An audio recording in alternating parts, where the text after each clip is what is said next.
വന്നിരിക്കുന്നത് മാമാൻ തമ്പലിൽ നിന്ന് Blathur road 2 kilometre ദൂരം പൈസായി എന്ന് പറഞ്ഞ സ്ഥലത്താണ് വെള്ളച്ചാട്ടം കാണാൻ വന്നിട്ടത്. നമുക്കിനി വെള്ളച്ചാട്ടത്തിലേക്ക് അങ്ങോട്ടേക്ക് പോകാം.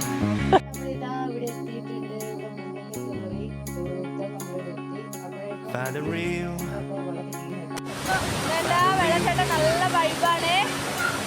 നമ്മളിതാ പൊളിച്ചെടുക്കലാണ് കേട്ടാ. അടിപൊളിയാണ്, നല്ല സൂപ്പർ സ്ഥലമാണ്. അപ്പോൾ നമ്മുടെ ഏറ്റവും മുകളിലോട്ടാണ് വന്നിട്ടുള്ളത്. ഇതിന് മുകളിൽ സ്ഥലമുണ്ട്, പക്ഷെ നമുക്ക് കുട്ടികളെയും കൊണ്ട് പോകാനുള്ള ബുദ്ധിമുട്ടുണ്ട്. നമ്മളിത്ര പോകും കേട്ടാ. ദിവ്യ അവിടുത്തെ കൈ കൊണ്ടാക്കുന്നുണ്ട്.